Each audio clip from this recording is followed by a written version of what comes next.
Alright guys, welcome to the advanced section of the course now, advanced 1, I'm sorry.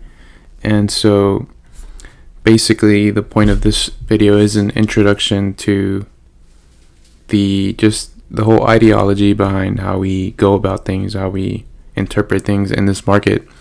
And so the previous section was more meant to add on to the prerequisites that I got from the section before that, which was the introduction section. So now what we want to do now is essentially look deeper now into looking into like basically the real knowledge or my true beliefs when it comes to trading.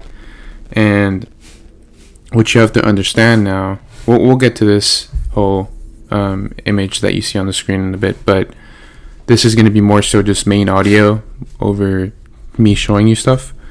And what I want you guys to understand is that the market is 100% manipulated, right? And what do I mean by that? It means that every high is predetermined, every low is predetermined. Price is going to follow where it has already been priced in. And when you truly understand that, you really see that if you're able to understand how these markets essentially move, you really get a better understanding of how to actually go about trading. And so now that you know that it's 100% manipulated, now is when we can dive into this picture. And this is more so just introducing you to how little we truly are in this industry. And my personal belief is that us as a retail community, we're irrelevant to this. We're irrelevant. Our money does not mean a thing to to the big banks, or even to central bank algorithms. We don't mean anything to them, in my opinion, just because our money really doesn't matter. The market would go where it's going to go, no matter if we were in that losing position or in that winning position. So which is why our ideal goal is to learn how these markets move, to then follow and get pickings from that, right? Grow your accounts with those pickings, right? And so here's now where we get started on this image. So obviously at the bottom, it's us, right? Us, the entire retail community, right? We are the bottom of the food chain. We are irrelevant, like I said, to this market.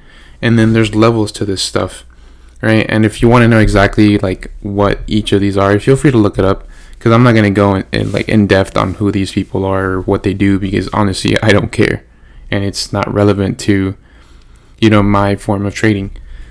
So you're going to see above the retail is obviously your market makers, ECNs, hedge funds, which is your like smaller brokerages, hedge funds, commercial companies.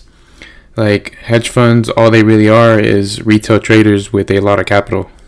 So just put it at that. Then small to medium-sized banks, right? I don't know any examples off the top of my head, but you can obviously think that's not JP Morgan, that's not, those big guys. That's going to be at the top of the food chain, major banks. Electronic brokering services, those are more, your smaller algorithms, blah, blah, blah. But honestly, that's irrelevant. Like I said, major banks are at the top of this pyramid. But here's the thing, is like there's this saying that goes around, and it's like that these major banks move markets, like JP Morgan, blah, blah, blah. And yes, they can move the market. And yes, that whole buy to sell ideology, that's real because of the amount of money they have access to, right?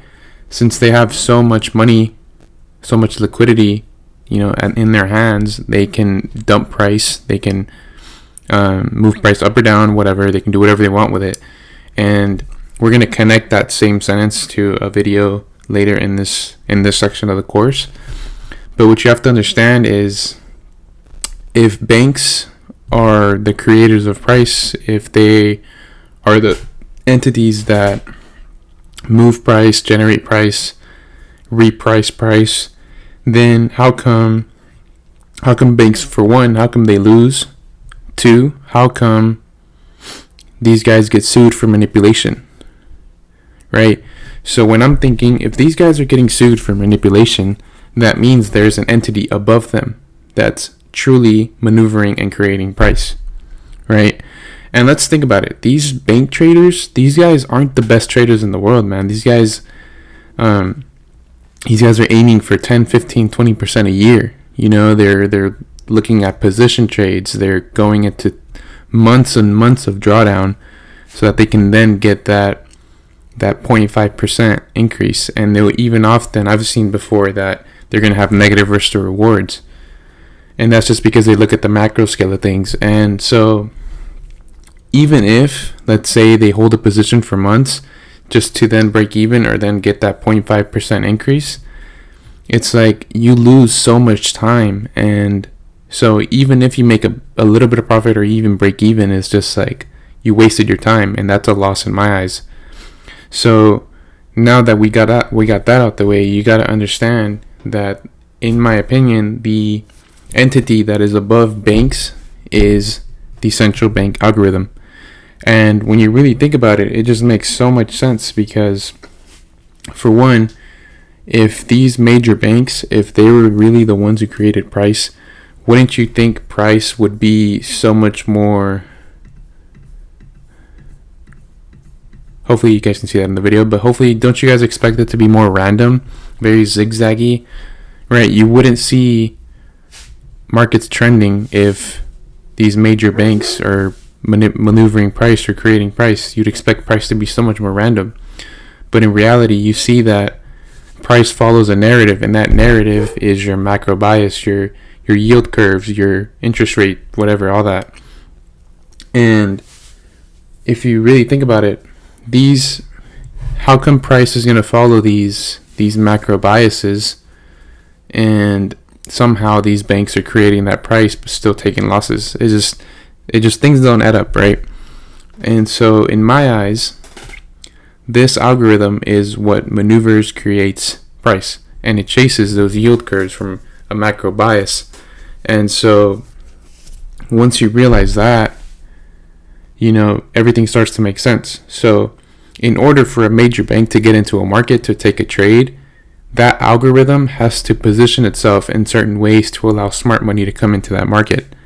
And once smart money comes into that market, that's where we try to capitalize, and we try to follow those moves, the real moves, right?